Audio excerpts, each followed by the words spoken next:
Hey, everybody, this is Antonio. Just want to let you know that in the first half of the show, Ward was having some issues with his audio, which is why it sounds so terrible. But luckily for all of us, he didn't talk that much, so it shouldn't be a problem, but we got it solved by the second half, so hopefully that won't be too much of a distraction. Anyway, hope you enjoy the show.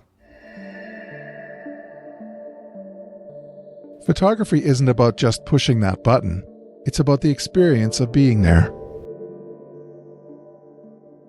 The camera is an excuse to be someplace you otherwise don't belong.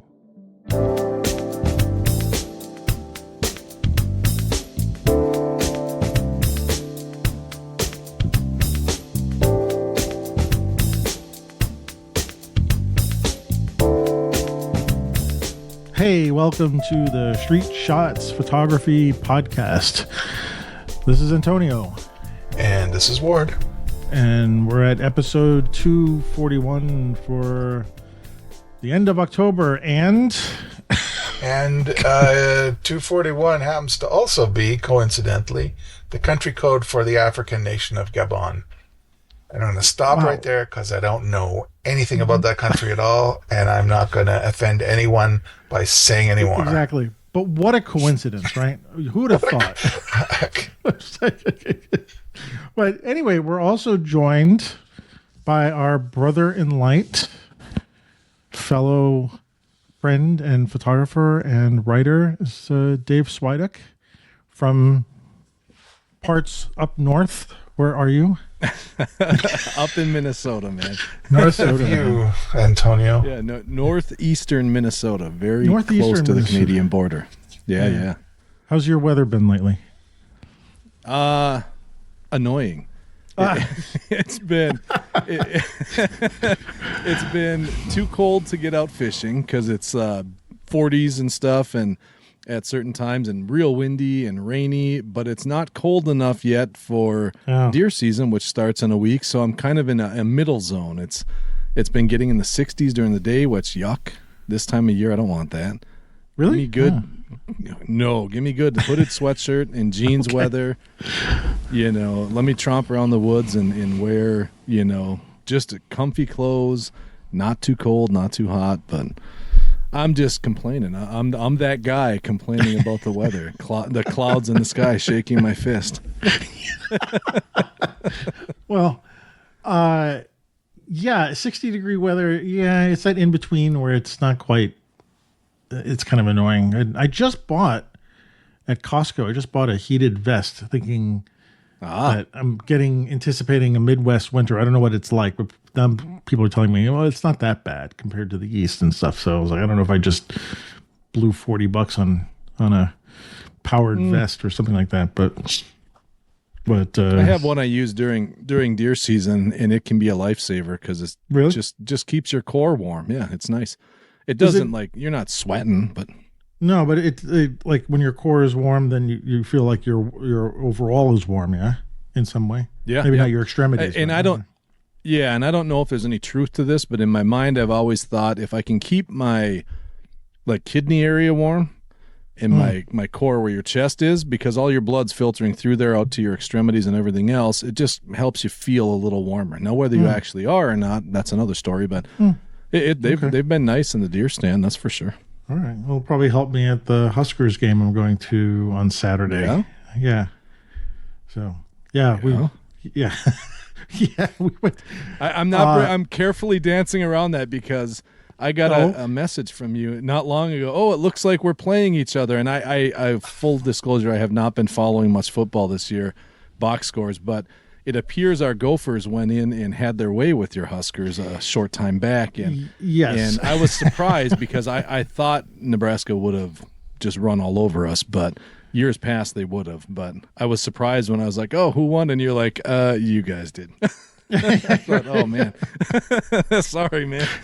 Yeah. Well, I'm a growing, of course I'm here in Nebraska, so obviously I have to be a Huskers fan. So I'm growing into it, Always cheer for the home team. Always cheer for the home team. I got all the, you go to the stadium and there's 80,000 people wearing red everywhere. It's interesting. It's like the sea of red. and go big red is the motto and stuff like that. But I just went to a game last weekend, this past Saturday. This time I was in a skybox. So fancy, look at you. Fancy. It was fancy, and we were invited from a friend. It's a long story, but we got invited. We went up, and it was like a whole different world. It was like oh, watching a football game from a skybox. Even though you're way up there, you get a really good view, and then they're serving food, and you're like, oh, there's a game down there. By the way. Yeah, right. But did you like it? Is the question? Oh, I loved it. It was fantastic, and the game was a nail biter too. Yeah, it was 28 to 21. There was a bunch of mistakes in the game, but that made it very interesting and exciting. And no one was leaving early in that game. It was like, but we're going on Saturday again in a night game. So I'm hoping my vest is gonna help me, because then we'll be sitting on a cold bench outside in the cold, or whatever the temperature will be. So anyway, so Ward, sorry, we're like just blowing. No, that's fine. That's fine. Yeah? Who did you play this weekend? You played the past weekend, Northwestern, I think. Northwestern Cats. Yeah. You said that you did a little stat check, and you said that a little stat check, and that they hadn't won in your field since 2017.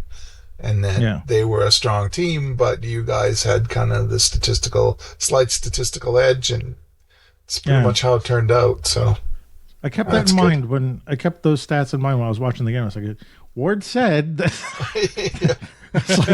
I'm a sports bettor, let me tell you. I had faith. Yeah, right. I had faith all along in the game. That's why I was like I was like, wait a minute, you guys need to not don't interception and fumbles. This was not good. Yeah. So I'm speaking like I know football. I'm not a football guy. I mean, I guess I'm becoming one, but the thing is, you have to BS your way through it first, and then you find someone who I see. You'll hear some analyst, some pundit say something. You're like, oh, that sounds good to me. Yeah. I can't keep up on especially college football. I can't keep up on current stuff, but I grew up. I played football in high school, played in college, got to play ball in New Zealand.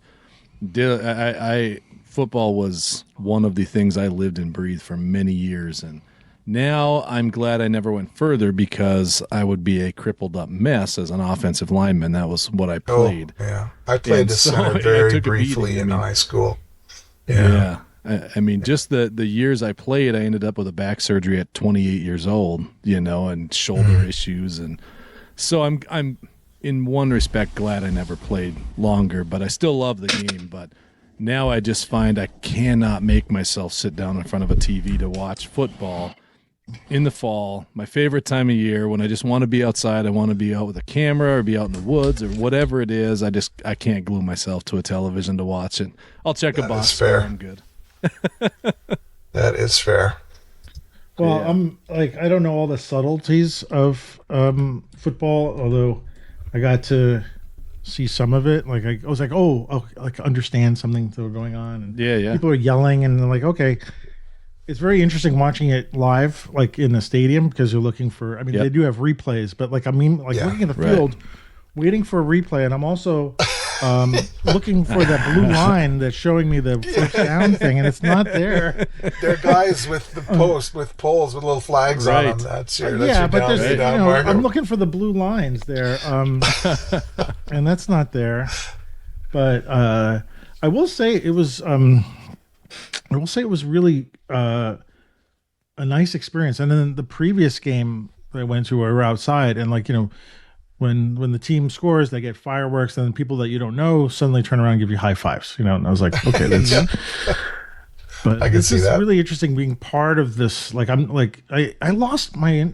I know we're supposed to be talking about photography, but excuse me. It's like I used to love sports when I was younger and as a kid, and it just sort of wore off on me. And not that I don't dislike it, and I actually see that there's a socialness to it that's really fun, because if you're with other people and you're talking about this stuff and then you're connecting in one, under one subject and stuff, there's a plus to that. But for some reason, just lost interest in it, except with maybe a World Series or a bowl, get like a Super Bowl, which like Elizabeth and I would watch Super Bowl and be like, who's playing? I'm like, I don't know. So we'll pick a team that you want to win. And we'll pick this team. Right. And like if they were doing bad, we'll say, well, switch in the middle of the game. Right. So, but this is like, now I'm starting to get to notice things. It's like, well, why are like I had to text my girlfriend's son and ask him like, why are they playing in a shotgun formation more of the time? Like I always thought there was disadvantages to that, and and so he's telling me why, and I was like, oh yeah. So I'm starting to get the nomenclature. I didn't see myself as a football guy. You can't bring cameras to the stadium. I mean, you can actually. They have restrictions on the lens length that you can bring, which made me think I wish I had one of those Sony. I can't remember the number of it, but we used to sell it in B&H. They stopped making it. It's like a Sony. It's like a one-piece camera, but it's got this 2,000 millimeter zoom lens. Like when you turn it on, the lens goes it just like it zooms out. But like if someone's looking at you at the gate, they're like, oh, it's a camera. It doesn't have it doesn't have this giant lens. And of course, you get there, and all of a sudden you're, But I didn't bring that. I was mostly photographing with my X100 and my iPhone. So. But that was about it. Anyway, Ward, what have you been up to? Sorry, just I don't know what I've been doing. Not too much photographically, just chilling, working. Well, then what are you doing on the show then? What do we have you here for? What are we doing on the show? Well, what are you doing on the show? What am I doing on the show? I'm the comic relief. You're talking football. We're providing insights. We're talking football. Well, we talked briefly about the World Series, and we got my two favorite teams playing each other in the World Series. So, my favorite National League team is the Dodgers. I have this, dream to go one day, go to a day game at Dodger Stadium, and the other team is Toronto because Canada. So, so it's interesting. I didn't stay up for that 18-inning slog last night, but my wife stayed up and watched right to the end, and it was like really like 2 o'clock in the morning, I think, when they were finished. So lots to cheer about. It was it's good. We over the weekend we had friends over, and then we went over to our friend's place the next night. And we watched the games consecutively, and it was good. I get into it once the Division League series start up, and then I'm pretty much a fair weather baseball fan, but it was good. It was a good weekend. It's fun. Yeah. All right. Well, here we are. We decided, Dave, to have you on the show because we haven't had you on the show for a while, and wanted to hear what you're doing with your. You've been doing these on our unusual collective Discord group. You've been doing all these Fuji, we're calling them recipes now, right? Is that what we're calling them? Yeah, I don't know. I never know what to call them. Yeah, I mean, they're picture profiles. They're, what are the other words for them? They're film simulations. Film simulations. And now they're called recipes, right? Which is, I mean, and I'm really glad you're here. And we don't need to go into the nitty gritty about it, but I really wanted to talk about in general this thing that you're doing, and maybe get at the whys at it or whatever insights you have about it. Because the three of us here, we're all Fuji guys and doing stuff. We all have different ways of. It's really interesting because we all have, I think, pretty different ways of dealing with the same cameras. The same systems, but I'm definitely not a recipe person. I shoot raw and I take it into Lightroom and I hammer away each one individually. So I'm curious, Dave, particularly about your experience in the pictures you've been posting. But fantastic. I wanted to just take you aside and tell you that, because they have a gentleness, a warmth, and a sense of place that is quite amazing. So it puts you there. Thank you. So I'm curious about how the why and the how, for sure. Yeah. Why don't you give us a... I mean, there's no... I wish I had some kind of super interesting story behind it, but it really just started because I was curious to see what ChatGPT would give us, how well, it was scraping the internet. I mean, I don't know where I sit with this whole AI thing. Part of me is thinking it's not going away. We know that. I don't love the fact how it's replacing creatives and artists, but there are some useful aspects to it. And I thought, I was looking at it and I was fiddling around. We all know that Fuji X Weekly site. I can't remember the guy's name that runs that, but he has a ton of these Fujifilm recipes. And I've fiddled with trying to make my own over the years. And I thought, I wonder what would happen if I plugged in, some information into ChatGPT, told it, what I was looking for, and just to see what it would give me. And so I started out trying to, I think first was just, hey, I want something that looks kind of like this, warm or a little vintage looking or whatever it might be. And I very quickly realized it was struggling with those kind of generic terms like that. And so I thought, well, why don't I give it some examples and see what happens? So I think one of the early ones when you guys had talked, I mean, I've been playing with this for a little while, but one of the earlier ones I remember trying to create a look by name was when you guys talked about Joel Sternfeld. Is it Feld or Sternfeld?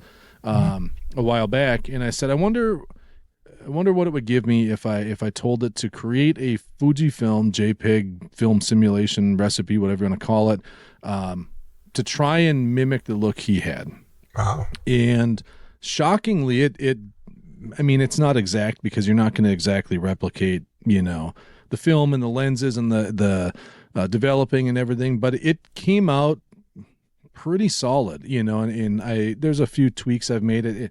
The one thing I found is ChatGPT really likes to keep things a little warmer than I would tend to prefer. Like it skews very heavily into that Kodak red, tinted warmth, which isn't a bad thing. It's just not my thing.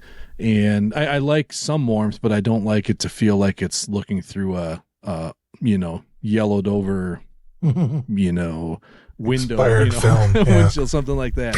And so I did that, and I just started plugging it in and experimenting. And then I just I still shoot JPEG plus RAW because I'm kind of one foot in both camps. I like having JPEGs that look as close to possible as what I'm going for, so that if I want to just quickly kick something over to my phone and share it with you guys or whatever, I can do that. But then I do like to still jump on the computer and dial things in, a little more precisely than what I'm getting out of the JPEGs. But that kind of led down the path of, well, if it's giving me these for the camera settings, what would it do if I asked it to basically lay out a Lightroom preset in terms of what it does when I give it a prompt? It'll go through panel by panel in Lightroom Classic, and it'll give me the settings that it recommends. And then I just go down and enter all these settings in, and you adjust things, and that gives me a pretty good base. And I've done it for quite a few different photographers and styles and looks, and some of them big swings and misses. Some of them, they kind of all look the same. Some of them, though, have been very, very good. And I think through this process, what I realized most is that I didn't know it going into, but I think part of my why behind all of this is that I realized I'm sick of having 9,000 choices to make when it comes to how do I want my work to look? How do I want, what do I want to have to do to this once that photo is in my computer to, get it ready for any kind of presentation? And I just discovered in the last couple of weeks as we were chatting that I really have this strong desire to have a camera set up with maybe one or two solid black and white looks and one or two color looks, depending on a situation. And then those same looks, but only more refined and cleaner and whatever else you want to call it, set for Lightroom. So when I get to my computer, I can have these bases set up where I'm not scrolling through 9,000 presets. I'm not sitting for hours endlessly tweaking things. I have a good base. I can make a few adjustments and kind of take that in of all of that out of the equation, so I can just focus on, what I'm pointing the camera at and what I want to do with those photos later, or whatever they might be saying. And I'll be honest, I've struggled when, Ward, you mentioned, and I told you in our chat as well, that your very kind words about feeling a sense of place and everything, and it is something I struggle to see greatly in my own work. I feel like so many of the photos I make are just kind of, I don't know, this is where I live. I'm happy with them, but I don't see, and this is probably true for a lot of people, but I don't always see what others see in them. And it was nice to hear those words, and it kind of, lit a fire under me to realize, like, yeah, this may be common for me, that these are scenes I see all the time, but maybe there is something there, and maybe, rattling around between the empty space between my ears, there's something going on that, is actually solidified and is working behind the scenes to do something. And I think that's where all of this exploration in ChatGPT with creating these different looks in camera and in Lightroom has kind of come from, just a way to kind of narrow down and fine tune what was already in my head there. So I don't know. It's a long-winded answer for a probably simple explanation. I apologize, but that's kind of how it all happened and what was going on.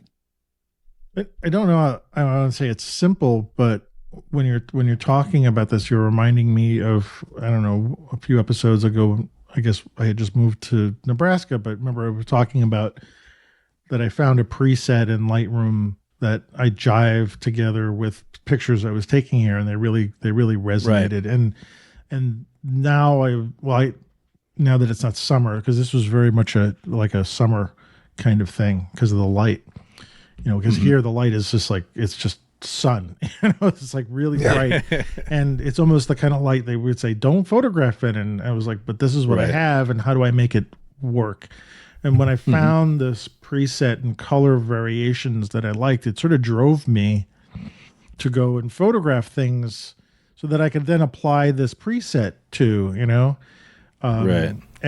or like, for me, it was the combination. It was the subject matter and this preset, and I created an image that or a subject that I loved, that I liked, that I resonated with, or something was ringing. Are you finding the same thing with you now? Like, is the subject driving the coloration of your images, or vice versa? Are you finding like a cohesive like togetherness between them?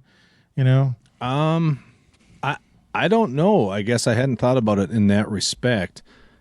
I will say, like, for me, yeah, maybe, because once and especially this just happened in the last week or so, I had figured out a couple, I guess I'm just going to call them looks, because I don't know, recipes, preset, whatever it is. We're not the food channel here. We're not we're not Mr. Technical. I found these looks that I really liked, and they were very versatile for a lot of different settings, different lighting conditions, indoors, outdoors, early mornings, midday. They were kind of scratching the itch for a lot of those things, in just a few very minimal looks, I guess you'd say.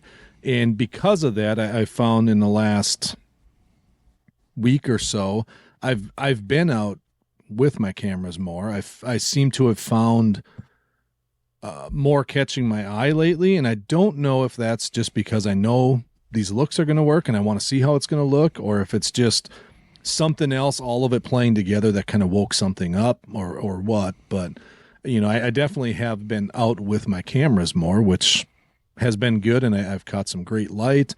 Had a fun experience with a moose the other day, which is a rare occasion. Wait, is there such a thing as a fun experience with a moose? Yeah, it was. It was great. You might have to explain, so my imagination is not trying to figure things out. Yeah, I mean, we don't see, there are definitely moose around here. There was more of them when I was growing up, but they're not around that commonly where we're at here anymore.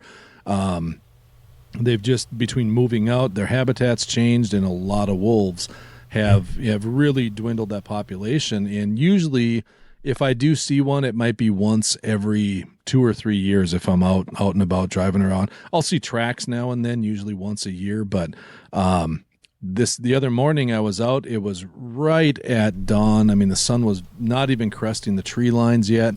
And I came across this road over this hill, and all of a sudden I'm looking, I'm like, man, that's weird. They left that big stump or pile of dirt. What is that? It just this big black mound, and I'm looking at it, and I'm kind of just puttering along. I got the windows on the car are open. It was chilly out, but I was looking for pictures. The sun was just cresting, and I got a little closer, and it lifted its head up, and it was a young bull moose. It wasn't huge. I mean, he had just 2 spikes, no big paddles or nothing. But I've never seen one that vintage. I've seen like calves, and I've seen giant 8-foot monsters, Yeah. But I've never seen one with just a couple of spikes sticking out on the other side. That was very interesting. I was like, am I seeing this right? But he let me. I kind of was creeping up on the road, and he's in the just off in the woods, just on the side there, relatively close. And I'm creeping up and got a quick picture or two, and I figured I'm gonna get a little closer. I got to go past him anyways. And I was hoping to get right alongside of him so I could get him broadside out the window looking at me. And as I got just about up to him, he started doing that thing that moose do. They start leaning their head like they're getting ready to charge. And I'm looking at him. I'm like, this is kind of cool, And do they bob? All of a sudden it dawned on me. I've never seen that. Do they bob like elk? I know elk. They're different. Okay. Elk and deer they'll bob more up and down. Yeah. And moose, they do this weird, like, they like turn their head and they lean like towards you as if they're saying, look, buddy, you better back off or else, like very, to very me, it looks threatening. Like, geez, another one. Yeah. And they kind of have this look and I'm looking at him. I'm like, oh man, that's not good. And so I start talking out the window as I'm, trying to snap a few pictures real quick. And I'm like, oh, take it easy, buddy. Take it easy. Because I thought how do I explain this to my insurance? I saw this moose and I pulled up and I stopped. So, I didn't want to hit it or nothing. I stopped and it turned and charged at me, and just that thing would trash my car. I'd drive a little Volkswagen Tiguan, and it would destroy that thing in a heartbeat. And I'm like, oh boy. And then he did that nod, and he made a move, and I thought he was coming. And he kind of gave a shake of his head, and then he took a few hops, well, not hops, but trotted off maybe 70 yards away up into the woods and stood there looking at me. But I thought, whew, that could have got ugly in a hurry. But you got the shot. But I got a few nice pictures. I did, yeah. I got a few good photos, I think. And so that was fun. You posted a bunch of pictures in our group, and the one, for some reason, that just really grabbed me was that shot of the church that you had. Oh yeah. And I mean, it sounds like you used one of the looks on that picture as well. But yeah, and that was a photo because when I make these looks, I create the base that ChatGPT gives me, and then I go in, and it's kind of a fun game because I'm looking for, I want to try it out in different photos, different settings, subject matter, whatever. So I just start scrolling back through the catalog. And I have this horrible habit. I'll go out with my cameras, and then maybe 3 weeks later, I'll load them onto the computer because I'm lazy. And then once they're on the computer, I might look at one or two and be like, oh, that's cool. And I'll, process one or two and maybe share them. And then I just put the card back in the camera and keep going, and I never go back to those pictures again. Maybe a year later, I'm taking Ward's method of, letting things marinate a little bit to the extreme where I set it and forget it. And I was just scrolling through, and I had taken that photo. I think it was 2019, early November. It was during deer season or just before deer season. We had gotten the first real snow that stuck around for the year. Mm-hmm. And this was a little church up near where I grew up. Attended, Bible school there once or twice as a kid. And I drove by it, and it was just like one of those still mornings. The snow had fallen. It just perfect. And I came across this photo in my Lightroom catalog. I'm like, oh, I'll try it out here. And man, oh man, that look just sang on that photo. There's something about the way it picked up, the very muted tones, because this church it's a white church sitting in this big stand of pines. There's snow. So, I mean, it's very muted in kind of monochrome, but then there's a small I can't remember if it's a beam or a wooden plaque across the front there and a sign, and it picked up the warm tones off that just wonderfully. And it felt very folksy to me. I don't know what it was, but something about that I really, really enjoyed. So I was pretty excited to find that one in the old catalog. Cool. Yeah, there was a bunch of classic feelings in that picture. I mean, it felt like winter. It felt like a nice representation of a church. A photograph that you might use as this is like this kind of church or something like that. Like a typographical. Is that not topographical? What am I? Give me the word. Like the Beschers. Like if you were doing a catalog of. Those are topographies. Yeah. Yeah. So it had that feel to it. Plus the color. I understand from the situation. I can see that it could be monochromatic, but the colors that you're using just bring out just enough subtlety to it, and it had that feeling of cool and cold in it. And I really enjoyed that picture. And it's thank you. Yeah, it was really good. It was really, and just a side note too, is I just taught a class, my second part of my class last week. And one of the things I told them, as we're getting into winter, and people want to huddle down and not go out in the cold. It's like, go through and look at your old pictures. And I think I was telling you this in Discord too. It's like when you get stuck, and consider it like a photo walk. Like if you go back, you're going back through your catalog, and instead of snapping your camera, taking pictures, you're opening up frames and looking at them, and then you're sort of going back in time and doing the opposite of going out and shooting, but you're still doing shooting, right? You're still that kind of proved the point where you're going through a picture of 2019, applying something that you're doing now. I mean, obviously you can't do things like you could change depth of field, but it's, we won't get into that fakeness right now. But there's a lot that you can work on as if you were out in the field doing something. So I thought it had all that success involved in it. So, but the looks that you're going for, what are they saying about what you're photographing? Like what's the overall, in a way?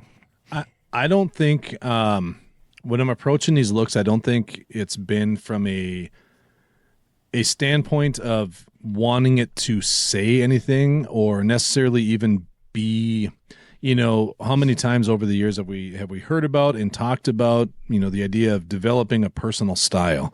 I don't think it's from that. I mean, if you guys go back, you'll probably know, years ago when I was frequently hanging out with our friends Sid and Mac over on Shutter Time, they would laugh because I was always just hyper focused on color. I want these different colors. I'm looking for the cinematic look. I'm looking for this. I want these colors. I just was always searching. Color just fascinates me. And what I found though is I've got to a point where, yes, those looks are cool in certain situations, but I'm sick of trying to figure out what situation it's going to work for and what it's not. And all I'm doing now is I was just trying to find a way where I want things to feel a little bit timeless, I guess, in a sense, clean, punchy, but not overly digital punchy, if that makes sense. I want a nice, rich color palette, a little earthy in tone, but I don't want it to be screaming like, super vivid HDR and super crunchy anything. I'm also not necessarily looking for that real faded look. I just want something clean and simple that'll let the photograph and the natural colors be maybe pop a little bit, maybe be, I don't even think popping colors is the right word. It's more of a richness, but a subtle richness. And I want that to be there. So there's just when I say warmth, I don't mean color, like white balance. I mean just a not nostalgic feel, but just a warmth to the photos that feels maybe a little inviting, but very cozy, nostalgic. Yeah.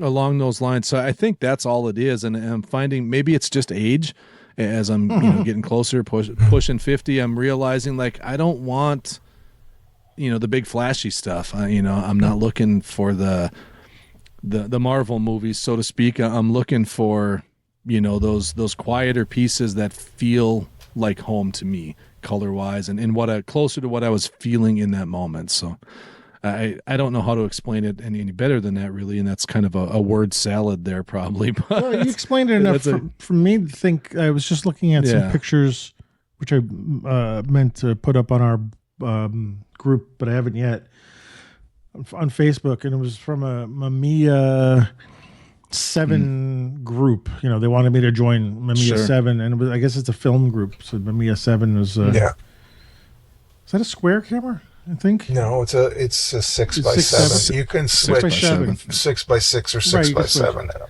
Anyway, there was a handful of pictures. They didn't have the photographers who did it. I don't know if it was one photographer or another, but the color palette from whatever the shots were had a very similar feel for it. And as you're describing, Dave, I'm getting that sense that's kind of like, I don't know why there's a difference. Like, we think film is film and cameras are cameras and lenses are lenses. And yet there is a look even to like medium format, large format film, that the color palette is different, even though they're the same. If we talk about films, the film stocks are generally the same. Like if there was, Ektachrome in a camera in a 35 millimeter, it's the same Ektachrome that you have on a sheet film or medium format film. But for some reason, it looks different. And I think that maybe there's probably an infinite amount of combinations, like the lens, the whatever makes up the camera and stuff like that. And then it's of course the photographer, what they're choosing to shoot. But I think what you're describing is what I'm like, when I was seeing these pictures, I was like, oh yeah, this is what you're talking about. Yeah, and I'd agree with that. And Ward, well, both of you could probably help me because you're far more knowledgeable about these names than I am. I always love it when I find a photographer in our group chat and I'm like, hey, have you guys seen this? And I'm like, that's a dumb question. You guys know this person, I'm sure of it. But you can play Stump the Band sometimes, but not all. Don't always get them. More often than not, I'm like, yeah, I just saw this, and you guys are like, yeah, nice kid. It's been around forever. Not in a derogatory way, but like I love doing that. But there's these photographers in that group that you're talking about, the medium format, the film stocks in that Sternfeld, in that Eve Arnold maybe, and some of her color portrait work.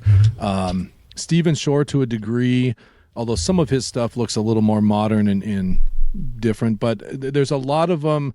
I think when I was going through something in ChatGPT, it threw out a name for this group of looks that I was making, and it called them the American Documentary Toolkit or something. Oh, okay. And it was a lot of these photographers in that genre, that the photographers in that new topographics movement, that look, that's kind of those quiet scenes, more, not necessarily straight up landscapes, but more of that rural setting, small towns. And that's where I live. And, mine's a little more wooded than most at times, but, a lot of that stuff tends to be more open lands, prairie lands, desert, stuff like that, the lower Midwest. But still that same group of photographers, I think, is what's been kind of speaking to me on a personal level right now. So.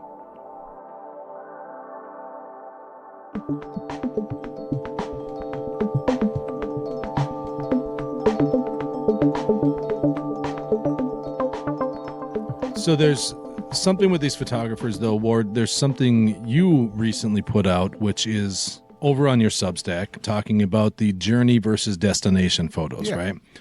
And those photographers, to me, very much fall in that category. A lot of times, where, and I want to hear more about that newsletter you put up, because it was an excellent read. But would you agree those photographers often fit much more into that journey style for you than those big knockout destination photos? I mean, there's definitely some standouts there, but those guys were all about documenting in those just single images continuing to pile up on that journey, if I'm not misreading what you wrote. No, I think you're right. Yeah, I never thought of it really in that context. I was looking and just to try to provide a little bit of background for our listeners. in the latest Substack article that I wrote for Street Shots for the podcast here, I talked about some pictures, some images are journeys, which have a certain meaning, and others are destinations. If there's a picture you want to hang on the wall, or there's something that really resonates with you, those are destinations. You're fine to look at them for years at a time. It's a destination. It's a place, a thing you could go. The journey is what I think of as these images in between, your Lightroom catalog or your Instagram feed, where it's sort of like, oh, I did this. I took pictures of this car, and we're going to do pictures of cars for a while. Well, I'm not like a car photographer so much, like, in the street. Maybe I'm trying to do the motorsport thing, but just images of things that sort of not necessarily tell a story, but provide sort of the state of the art or the state of my vision at any moment in time.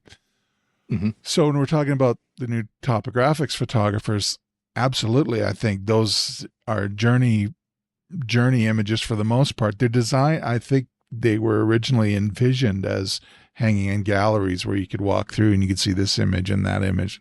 There's some that are, have more of a punctuation, that have a cultural or a graphic appeal that makes you stop and makes you want to take it in and hold on to those images a little bit more permanently. But yeah, no, I definitely, I would agree with you that those sorts of photographs are there. I would say, if we could jump back to you for a second, Dave, is your images tended to be more like destinations. It's sort of like everything you want is in the frame. I mean, jumping back again, do you have specific subjects in mind, or is it just like an extended kind of country photo walk that you're going on? I am the most fly by the seat of your pants photographer you probably ever met. I don't know, aside from when I've been, hired, when I've shot weddings, I've done my fair share of like high school seniors and family photos, that kind of stuff, which I try not to do anymore. Aside from that, I so rarely ever have any intent in mind when I go out with a camera. And it's part of a problem. It's something I need to do better at, quite frankly, because there's a lot of times I'll go out and just say, I'm going out with my cameras, and I'll drive around for 2 hours looking for stuff, cruising back roads, maybe hop out and walk around some of the small towns, and I'll never bring the camera to my eye.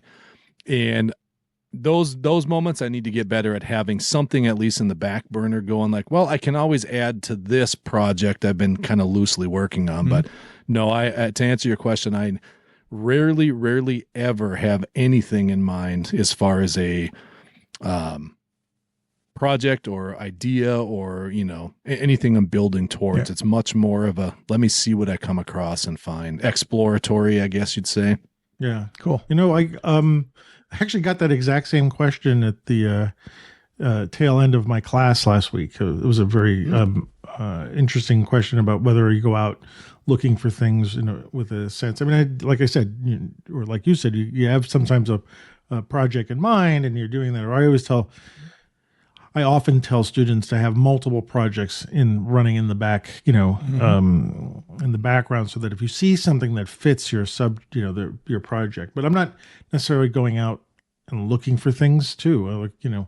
Especially here, you're like, I'm here. I don't know what I'm just exploring. Like, this is sort of one of the ultimate kind of explorations, because I don't know what I'm looking for. If I try to find things that are similar to New York, I fail because it's not. Maybe not in some cases it's okay, but yeah, it's an interesting question. I hope some of the students are listening to this as well, because it's nice to hear it from somebody else.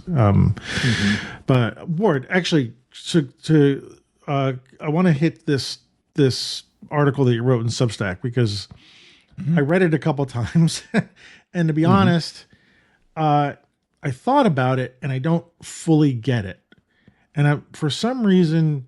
And I think it's a great article. I love what you wrote, but I want to be the sort of the stand-in for someone who might read it and not quite understand that these things that you're talking about are simple ideas. So what can we just go back for a second? First of all, the article is called "The Journey or the Destination," right? It's our Substack article, latest Substack article. What in the simplest form? What do they mean? What do those terms mean? And if you could take it away from your article, like if you could sort of reformat in your head what you said. Okay. Which I'm making you. I'm gonna make you work at it. Go. Yeah. Okay. So, well, the tagline on the article was one way how we see our photographs differently than our viewers. Okay. When we're creating photographs, we as photographers or wannabe photographers, it's okay, enthusiasts, whatever we are. Those of us who are creating images, we have a Instagram feed or like I say in the article, a private folder that we kind of collect our keepers. For us, they kind of represent what it is we're doing at that particular moment. At least that's the metaphor I like to keep.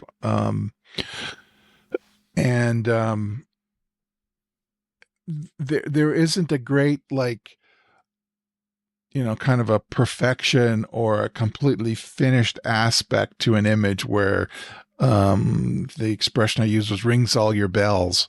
Like it's like, oh, this is great. This should hang somewhere. Someone loves it. They want to buy it. They want to hang it up on their wall. There are these two kind of different states. This is kind of arbitrary, but at least in terms of a photographer's point of view, there are these images and I don't want to put a value as this picture is better than that, but there are pictures where you think you've finished, like, this is where I'm going to get with this. And maybe it doesn't necessarily mean that it's a perfection or that it's whatever it is, that it's the greatest expression of whatever it is you're trying to say. It could be like, oh, this is what I could get out of this subject. I'm done. I don't have to go any further. And we did get one comment from a reader who said she's taking pictures of the same sunsets and the same flowers. And she said, this is making me stop, like, this is good. She found her, it could also be a reason for quitting and jumping off and going to do something else. Because I did say, go ahead. Go ahead. No, I want to interrupt you. I said, I did say at one point in the article, like, once you get to where you're going and you have your destination, stop, like, give it a minute, give it a rest, think about it, and then move on to the next thing. And I think it's both a metaphor for what it is we're trying to do and maybe what it is that we could do to maybe cut off and go to the next thing. I don't know. I'm just, another destination. So a destination photo is like when you've made an image that stands on its own, like something complete, like a final statement, would you say? Yeah, a final or a very graphic or cultural or complete, poetic, whatever it is, where it's a self-contained thing. And I mean, I used 4 examples at the beginning of the article, right? There was like, nothing more has to be said about them, right? Migrant mother, Moon and Half Dome, Ansel Adams, Afghan girl, Tank Man, the guy in Tiananmen Square with the shopping bags and the tanks, right? It's like, like there's, their destinations. It's sort of like, but those are big photos. Like, yes, if you're going to talk about destination under your definition, they're up here. They're at the top. Yeah, absolutely. Right? And that was the rest of us a way to jiggle the user, the reader. Sure. But but can you? I want to say lower the bar a little bit. Can you bring it down? And as you're talking, what I started thinking about was when I'm back in Brooklyn. I would wake up early in the morning, especially in the winter, and stick the camera out the window and photograph sunrises. I would do that constantly, over and over and over again. And, I would photograph sunrises with my 1200 millimeter extended lens and get planes flying through the sun. I love doing that. Like that was like I couldn't stop doing that. But inevitably, I would get like a couple of shots that were like, oh, wow, you know. Is that kind of what you're talking about? Like the destination would be like I got this, quintessential plane flying through the sun. Probably I always wanted to get a shot like that. And what's the point of doing it tomorrow? And what's the point of doing it the next day? Right. Or something. Yeah, that's kind of and to go with that reader I was speaking with that commented before, it could be a good place to stop, and that's why I say there's a decision point there. Are you done with the subject? Like, you're going to hang up that picture up on the wall? If not, that's fine.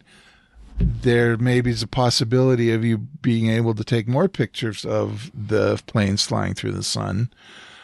And, so there's that. Like, there's a picture that I posted in the book of some pears on our dining room table. We have an oak dining room table.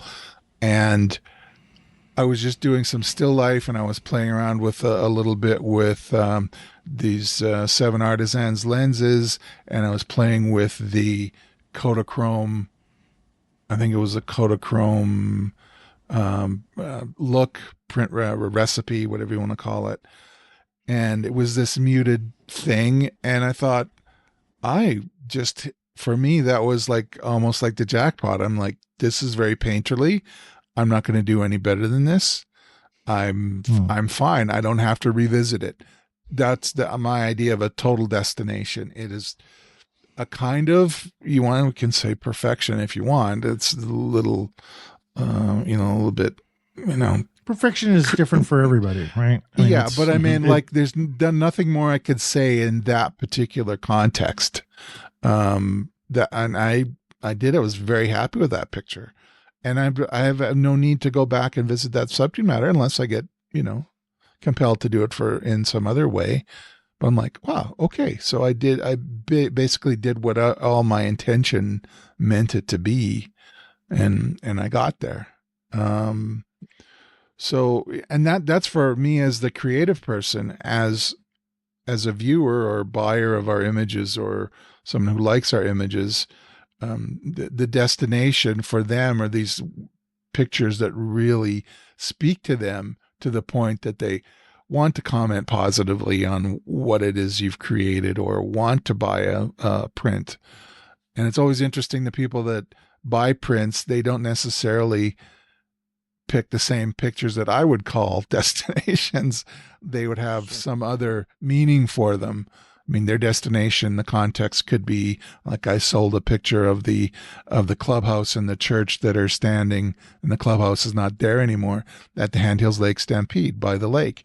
There are these 2 old buildings, and I took kind of a traditional straight up topography of those 2 buildings standing beside each other.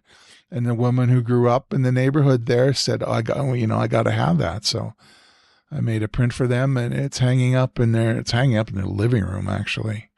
So, that's a destination. It's something that they can look at and reflect on, and kind of in perpetuity or for some long period of time. They're not interested in the before and the after. It's just this thing. Yeah.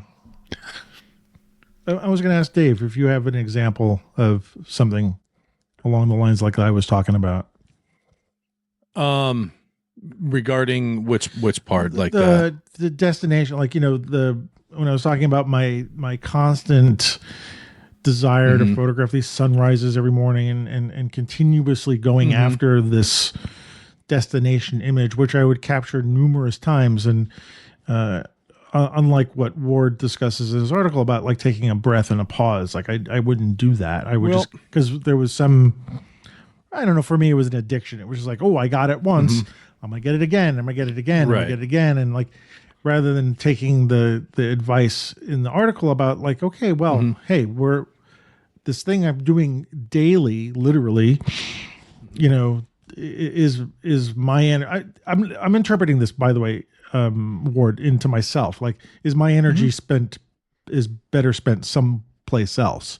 Or am I doing this thing that's easy because I can grab these destination shots? But anyway, I don't know if you have an equivalent or something in the ballpark like that.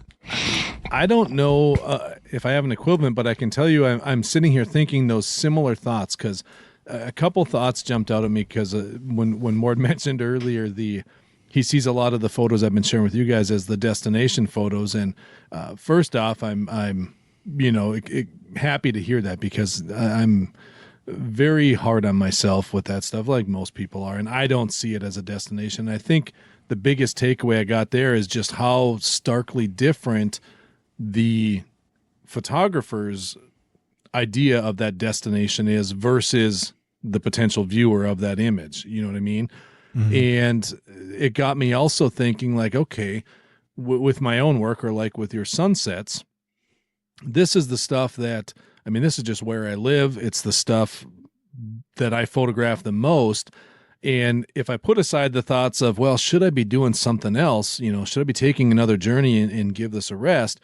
What the biggest thought that came to mind regarding like both your sunsets and my own work is, it seems there might be a point where you mentioned that decision point, where, okay, I'm good. I feel like I've said what I want to say with this. I'm going to move on to something else for a while, or I keep going. And I feel like in some ways, if you keep going and you're able to keep, I guess, finding those destination images, at that point, you're almost pushing yourself into kind of a new journey in my mind. And at least that's my interpretation of it, mm-hmm. because as you're doing this, you're creating this series, and you got that one image, that plane in the sun. You could frame that. Anyone could frame that and put it on the wall. It's beautiful. Could call it a day right there. But is there more of a journey to be found if you continue down that path more and start, kind of uncovering new things within that familiar subject matter for yourself? I guess that's where my mind went with it. I don't have an answer to that question, but I don't have an example for you, like you were asking for, in terms of like a specific photo or anything like that. But, I guess just the moose photo for me that I got, to me, that feels like a destination, because that was, I won't say once in a lifetime, but as someone who is not going out with crazy long lenses and spending, 3 weeks in the woods tracking moose, that's one of those rare photos that I'm going to get. I spend a lot of time in the woods, but not always with a camera. So to me, that one is one of mine. That's like, yeah, that was a destination, because there's nothing more I'm going to get. It was that moment, and I was fortunate to be there. Figured out the camera, remembered not to be all thumbs with it, and it pulled it off, and it turned out, and I'd be happy to hang that on my wall and call it good. I might never see that again. Maybe I will, and I'll have another destination, another hanger on the wall. But, I just, that was where my thought went, was the whole idea of the journey versus the destination feels a little bit like there's a line there where, depending on what we as a photographer want to do with it, could turn that into a little bit more of a fluid situation, maybe, where journey becomes destination, few destinations, and suddenly we're back on a new journey is kind of where my mind went, and wondered if that's possible. It's just a thought I've been thinking as we've been talking here. I would say my street work, I think of my street work as being journeys. Like, sure, that will never end. And right. I mean, maybe I got that one picture this year of the carnival gamblers. Like, that's as close to, that's not really truly street though. Really, that's in my own definition. But it was like a kind of a real ringer, like a real keeper of that. But my street is, I mean, I learn lessons, and my style, if you want to, whatever you want to call it, I think is evolving. But those are definitely all journey images. I don't really ever intend to have, the plan, I guess, is not to have too many or any destination pictures of that. That is all process and execution. that I like to take, that take inspiration from. Is the intent with like that side of your photography work more to be viewed at some point as a collection? Oh, absolutely. More than a single image? Is that kind of the differentiating line I could between definitely. I mean, I probably have enough to certainly do a zine. I could probably have enough to do a book.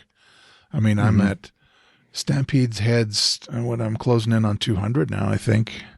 Sure. Of just, those are the ones that made the cut well enough to post to social media. Sure. You whittle that down to 50 or 60 or whatever, and you could have something kind of reasonable, I think. Sure. But yeah, no, that's the way I look at it. Does that resonate at all with you, Antonio? Like, yeah, in some way, I'm like, this is starting to gel a little bit in me more. But let me ask you this though: if we talk about a specific photo, right? Like picture, could a shot be both a destination and I think the answer is yes, a destination and part of a bigger journey. Oh, absolutely, yeah, absolutely, right. Is what you're talking about, like your Stampede heads probably has a lot of that in there because you obviously have a collection of 200, so you figure, and you have enough to make a book. But you still go to these things. You're still creating this. You're not going to. I think you once maybe mentioned. Correct me if I'm wrong, but like you're never going to not go to the Stampede. That's right. Never, unless I'm deathly ill. Right. But I mean, given all things considered, you will be continuously adding to Stampede heads as long as you go to the Stampede. So you will have destination images in there that ring the bell for you. Yeah. And you're still on the journey. Yeah. Yeah, because in that context, it's really about the whole experience, going there, pounding the pavement, the seeking out that whole street thing, so many people and people that don't want to be there, but you are compelled to be there and you love it. And it's every moment that you're walking around there till your feet are too tired and you got to sit and you sit for like 20 minutes, half an hour, wink and get back up again. Like there's it's a life experience. The whole aspect of it is a life experience. So it's not just the photographic product of it at all. It's the entire thing. It made me think. I had shared. Sorry, I didn't mean to jump in there. Sure. When we were kind of mentioning this in the notes ahead of time, when we were chatting in our group there, and I said it's kind of funny because I've had this thought for the last a couple weeks. I don't know how long. It's been a little while that's kicking around. More with my writing work. I hadn't really thought about it in terms of photography till you guys mentioned this, and I was thinking back about what you wrote. And in my mind, the analogy went to movies, especially back in like the 80s and 90s, when you had so many of those movies that would come out as like direct to video, VHS releases or home releases, or what you could call like the B movies, so to speak. And those to me, in my mind, when I was thinking about it in terms of my writing, but I think it applies to the photography also, is like all of those journey photos, the ones that build up to something larger, feel a lot like, it's not that they're just practice, like they're a cohesive part of something you're trying to do, but they just maybe aren't that finished piece. So to me, those B movies, the home video releases, straight to video releases, those are the workshop ideas. Those are the building blocks towards something else. And then you get those big, tentpole theatrical releases, those blockbuster films, and those are like those destinations. Those are the big ones that people remember. And I think in my mind, they're very similar in the sense where along your journey, like you were talking about with your street work, you're going to have those hits in there, or, even in music, you're going to have a greatest hits albums and things like that. And you're going to have, I'm trying to think back, when we were still buying, cassettes and vinyl, of like the one-hit wonder groups you're talking about. Right. If I remember growing up, like if you bought an album and you got 3 to 4 songs on there that you really loved, that album, it was a success that you bought it. Like you were thrilled with that album. And even though there might be 6 or 7 that you were kind of like, they're all right, but these 4 songs that made the album for you. Yeah. I think in a lot of ways it's similar to that. And, you know, same with films and TV shows and all of that. That's interesting. Yeah. No. I hadn't really connected those two till that, but yeah. No, it makes complete sense. Really, the reason why I, kind of wrote the article was, how viewers look at our pictures different than we do on our own, and then I kind of pulled the metaphor into our own creativity. So, at what point do we as photographers? Boy, how do I put this? It's maybe a difficult question. At what point do we as photographers find that, I don't want to say find that moment, but where we try and internalize more what the viewers are getting from our work versus what we are, and try and find a way to kind of make those two intersections meet? Do you know what I mean? Yeah, because I'm pretty selfish in that respect. Yeah. Right. It's all about me when I'm making them. Right. I mean, I'm all for it. And we've talked the last couple of shows about, Antonio doing the gig, with the flag line, and me doing a couple of weddings.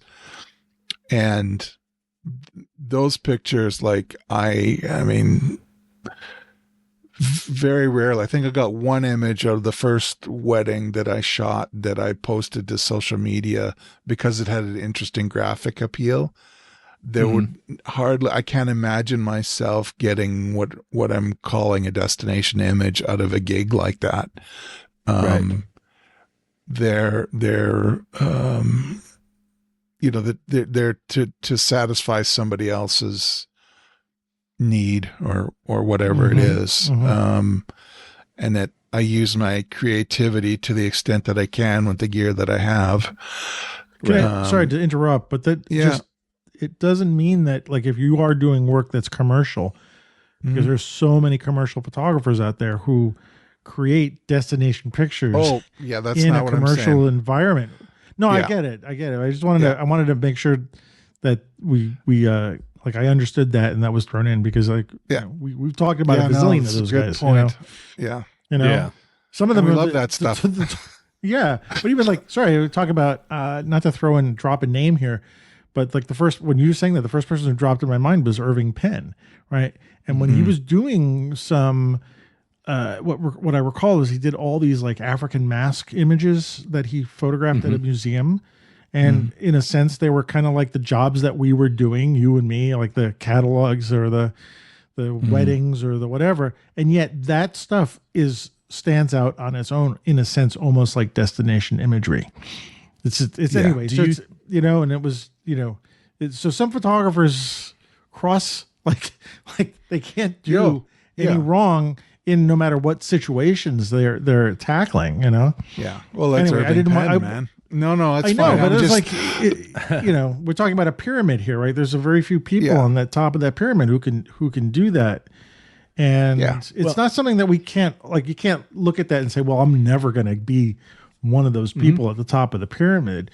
But it is a hard thing to do. It's like I look at my photography, I'm like, why is this person over here doing this stuff? And of course we're only seeing their good pictures, but you know what I mean? But, like, right. Like, what is it about them that gets them at the peak where they're shooting destination pictures? I want to say 100% of the time, but that's what seems to come out of them. And someone like me, it doesn't, it's a hit or miss kind of thing. But anyway, I wanted to throw that in just because it just, Well, with that though, do you think Irving Penn viewed those photographs as his destinations?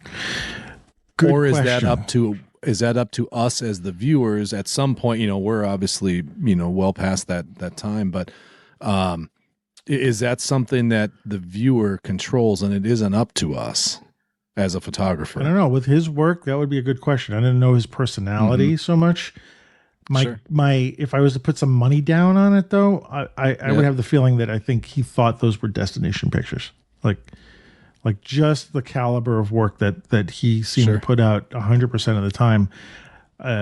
How could he not? Because we do recognize, even though I didn't know what to call them, Ward, until you started giving us this sort of phraseology, which I'm really curious where you came up with that, because I really like it. Like I wouldn't have thought my work, like I didn't quite divide it or put it into those categories, but I don't think about my work in the same way that some of those higher end, I mean, higher end is not the right word. The photographers who are working at this, like, I don't know, as a lifestyle, like they're the quintessential image creators, and this is like I want to say they're born for it. You know what I'm trying to say? I just don't have the words for it. Yeah. Go ahead. But, I mean, it's, I think of amateur sports, like there are PGA golfers out there, and there are people like in my position, in your position, who love golf, and they're really bad at it, and but they love to do it so much. And, they're getting, 7s and 8s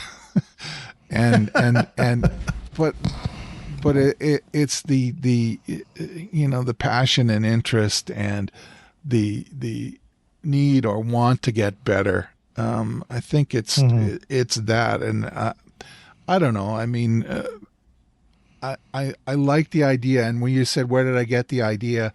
I was just falling asleep one evening thinking, why do I like this picture? Because I was reflecting on this year's Stampede pictures. We're going over this over and over again, but was just, I had enough hits. I really felt good about, my mindfulness this year, and was just more clear-eyed and clear-headed, and I figured out finally how to use that 50 with manual focus, and just things were kind of converging, and I kind of got an image that I was particularly proud of. And I'm lying in bed and I'm thinking, then that picture's like as a destination. That one stands on its own. And then that was sort of where it came out of. So yeah, I mean, that's pretty much the long and short of it. Not to swell your head a little bit, but I'll go out on a limb here a little, and I would probably have to put you in the category of getting towards the top of the pyramid, and the reason why I'm saying that is because of what you just said right now about that you're falling asleep thinking about your pictures and reflecting on your year and stuff like that, and like I don't know about Dave. I don't know if you're like if you're hearing that too in him, but like I realize like for me it's like, I look at my pictures, I sit in front of Lightroom for a minute or on my phone, I look at them, I put it away, I do something else.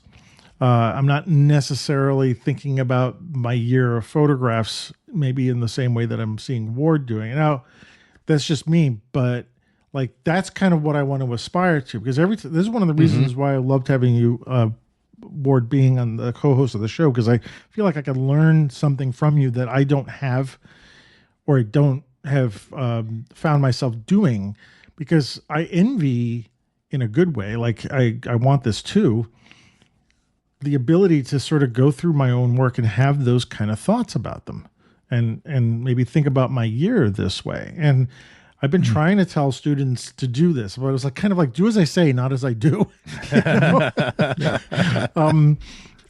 Because I want them to do this. And I was like, well, why do I want them to do that? I should be doing this myself as well. Anyway, I just want to say, I don't know, Dave, if you're feeling the same thing. Very much so. Yeah. I think about stuff in that regard now and then, not very often. Yeah. I think about, I don't know. I tend to think too much about stuff probably, but I think, when you talked about this, what do these people on the top of this pyramid have? And I think you nailed it there in Ward. I agree 100%. You're edging up to those territories, because that is there's a confidence in knowing what they like and what they want out of their work. and being, I don't know what the right, I don't want to say ruthless, but being, for lack of a better word, ruthless with your own work to be able to say like, that wasn't it. Like you said, you were thinking about these pictures and you were feeling good this year. Like, yeah, I think I've got this. I think we're pretty good. And that was a destination. And that's what I'm sure the Irving Penns and the, Abaddons and all of these guys think. Like, they just have this confidence. They know when they got it right there in that moment, and they go through their stuff and they're willing to just boom, boom. Nope. Crap. Nope. That's a keeper. We're good. Yep, we got the shot. We know what we need. And that's the difference. But I think it's also these destinations versus the journey photos. I think that becomes a sliding scale, because as we gain more confidence as photographers and we spend more time creating and get better, hopefully, at the craft that we're pursuing, I think what would have been destination for photos for us maybe 5 years ago is now just that's more of a journey, or maybe even didn't make the cut. Now our version of a destination is somewhere up that pyramid a little more, and it's just that in itself becomes kind of the journey, I think. Yeah. Okay. Well, I wanted to say thank you for saying all that. That's. But look, your head is not fitting in the video now. I know. Can you zoom out a little bit? Zoom out a little bit. It's embarrassing. Okay. Thankfully, it's dim in here, so the blushing you can't really see. Yeah, I mean, there are a bunch of reasons why I'm kind of obsessive about photography and age. I'm staring down the barrel of retirement here in a few years. I've traveled a little bit, just Mexico and Japan and USA showbiz land and races and stuff like that, and travel primarily for photography. Plenty of opportunity to reflect. I have 4 photo books beside my easy chair in the living room. When TV's getting boring, I've got Melissa O'Shaughnessy and Todd Heido and, these people that are just right at my fingertips. And I like to think about my resting state is thinking about photography and how, what am I doing? Am I going the right direction? And as I get older, I'm less hard on myself for stuff that doesn't work out, and I'm really willing to let it go. I don't care about that so much anymore, and I really wish I could be like that in the other parts of my life, and I think we all could. It's a good lesson there. But in terms of creativity, it's like, I don't know, it's like watching sports. You put so much effort into it, and really it's inconsequential, in terms of how the world works and the way things move. But it's fun to have this little world that you have, like a toy box or something. I don't know what it is, where you create these little worlds in photographs, or you create this experience for somebody. And when Mark and I did the book, and I loved that whole process of, creating it and seeing how sharp Mark is as a graphic person, and the sequencing and all of that just fed my soul. And to see people react to it, good and bad. I mean, the people that didn't get it, it's like, how come there's no names of the people that are in the pictures, and like stuff like that you may or may not have thought of. Just so much. And it's the gift that, like I said in the Stampede article, the gift that keeps on giving. Like, there's no end to it. It's creativity that I found that I could do when I was quite young, and was thankful to revisit it at around age 50. So, and I'm back in it kind of with a vengeance. And, since my father passed away and other stuff's going on, and I'm healthier than my father was at my age, and I'm like, I should do this. And I think I can, and I'm happy that people like it. And so it's all very nourishing for me. So anyway, Ward, that's it. To just wrap, because I think we're at time, but yeah, how would you give out to the world of people who are listening how to look at their work in this way, or at least the beginnings of it. Maybe not the whole thing, but like what would be the first steps that you'd want to? First steps are pick something. These are all lessons that I've figured out, like even from when I was 12 years old with the darkroom, and I didn't have any mentors. I looked at books. I just made it up as I went along. And actually, if you look at my black and white processing, the way I do it now is very reminiscent of the process I did when I was 14, 15, 16 years old in the darkroom. Those tones. So I had paper that was a little bit too contrasty, and I had to mess around until I got something. And I always thought at the time that the whites were too white. But now it's sort of like I'm making now I call it glowy whites, right? My whites are boosted. So I say pick something, go, a subject just with the phone, anything you have. If you want to do alternate processes, go for it. Just do something. And you go, I like this better than that, and go with it. Okay, we're going this direction now. So I want to do color instead of black and white. Okay, we're doing color. And like, what are the subjects I want?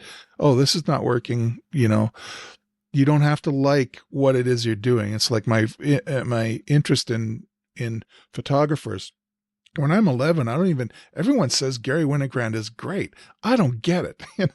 Now I do. Yeah. Like just pick something and just stitch it along and find something, and don't worry about what other people think. They're not going to get it. My son takes pictures of garbage. He loves it. I don't get it. It nourishes him. He thinks it's hilarious and sad and infuriating. And that's what moves him. And so just go along that. But I always say pick something. If you don't know what you want to do, I just try and go out and take pictures of trees, whatever occurs to you, or homes, or whatever it is. Like I love photo books. They're inspirations, and they're also ideas for stuff that I know I don't want to do, and I'm glad somebody else is covering. Like there's always something, right? Something you can get out of it. I mean, this is like you're saying, like when you're saying pick it, I was like, pick your own adventure kind of thing. You're like this or this. I don't like this, so I'll go this way. And then when you get to the next fork, you go this or this. No, I'll go this way. Yeah. Right? It'd be an interesting experiment to do that, to filter your pictures down to 2 or 3, and then say 1, 2, 3. Choose that one, and then for the next batch, do 1, 2, 3, and then just see where that tree leads you. Yeah. So, but I think I used to do. That's kind of, how do I put it? You got to if you're going to do something, though, you need to know how to use the camera. Like if you're going to go down that route, of there are aspects of it where there's a craft that creeps in. And then you start to see the value of it. Oh, I'm doing this. Like, okay, now I get this. When we were doing the book, it was the whole using the color channels in the black and white to make the horses look like they're made out of metal. That was a conscious choice. Like, we're making it. Well, you got to put the intellect and the passion into it, so that you can get, if I can, quote unquote, better. Yeah. If I can, to circle back around to Dave and the looks that you're creating for your photography, like that could be that path, right? In some way. Yeah. Or it seems like Very that's where you're going with it. Yeah. Yeah. And I think it, all of that boils down to kind of that need to, I like, obviously we all have more we can learn. We're always learning, but I feel like know my way around my camera fairly well. I can do most stuff I want to do from a technique standpoint. Now, vision wise, that's a different story, but I mean, I think that's what it is, and a desire to want to settle on something so I can take that out of the equation and focus more on the picking something, exactly it. Yeah. If you want a fun photo walk style exercise, either to do yourself or with your class. Early on in my photo days, I had a good friend of mine that we would shoot. We'd go out all the time. And we used to basically we'd go, if we were in town walking, we'd say, all right, we're going to walk 2 blocks, flip a coin. And if it lands heads, we're turning right, tails, we're going left. And we'd randomize these photo walks. If we're driving around, instead of flipping a coin, we'd set a timer. So we're going to drive for 8 minutes. Wherever we're at when that timer goes off, we're stopping and we're going to find something. We're going to just find something and challenge ourselves. And I used to do these, and they become their own little kind of mini series project. And they don't, you don't come away with a lot of destination photos doing that sometimes, but it's more of a way to help, kind of craft your vision to know what you're going to pick, what you're going to focus on, and fit right into that. So yeah, and there's also the putting the effort into trying to make the best of a difficult subject. Yeah. Right. I mean, I've been on photo walks where it's been a complete dud, but I got the best pictures of a fire hydrant you ever saw or whatever. So, right. But anyway, that's all I have to say about that. I love the Forrest Gump ending. Yeah, that's all I got to say about that. Life's like a box of chocolates. You can kill your dog with them and get fat. No, sorry. I don't think that's how that went. No, it wasn't how it goes. I saw that as a bad joke. Anyway. Well, this is, I imagine this is a conversation we could probably keep having because it seems like, I think we're onto something here, and I'd like to keep this sort of running in the background for maybe another time when we can get together. But that being said, I think we got a wrap for tonight. But Dave, hey, this was great. I'm so glad. I'm so glad you could join us. Anytime, I know you're really busy, so I really appreciate you, putting a little time in for us. So it's my pleasure. I mean, we chat in our Discord, of course, and Antonio, I've given you a phone call here and there, but it's always great to, as much as internet face-to-face, I guess, but always good to chat with you guys. Yeah. Well, I feel like you're my older brothers or something, and I get to hang out with the cool kids. So that's why we call us brothers in light, right? Because we've been on Discord. We've been in the Unusuals for 8 years. We started in 2017. Really? Yeah. So.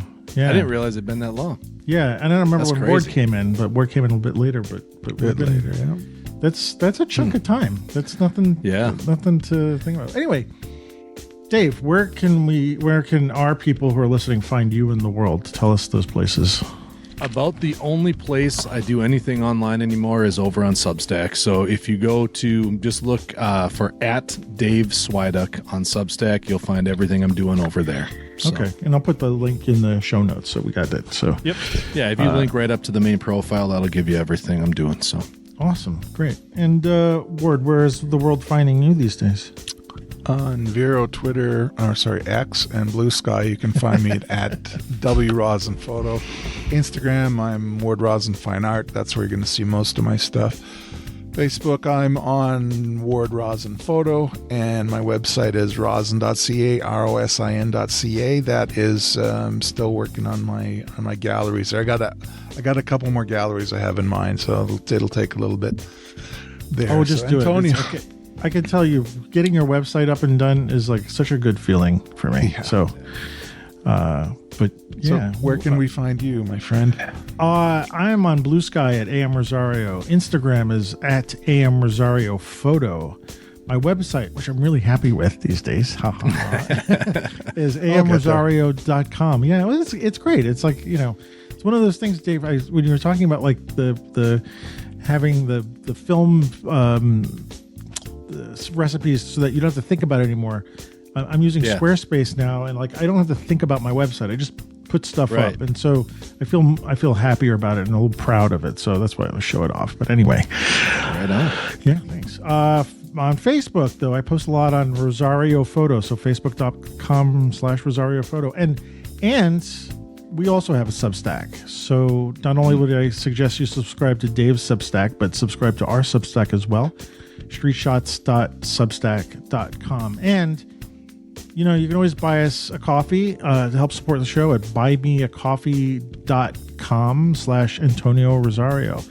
It could help pay for, I don't know, something. And become an honorary producer for whatever show we end up on. But anyway, this was a great conversation. I really like this. This got me really charged up, and thank you, Board, for going like writing the article in the first place and then allowing us to sort of do a deeper dive into it. I don't think we've ever done that with one of our articles, or I don't recall. So cool. I think it really happy to do it. Yeah. So, and Dave, thanks for joining us tonight. I know you're a busy guy, but thanks for pleasure. Spending some time with us. And with that, we will wrap for the end of October and see everybody in a couple of weeks. So you guys have a good night, and everybody else, see you in a couple. Good night.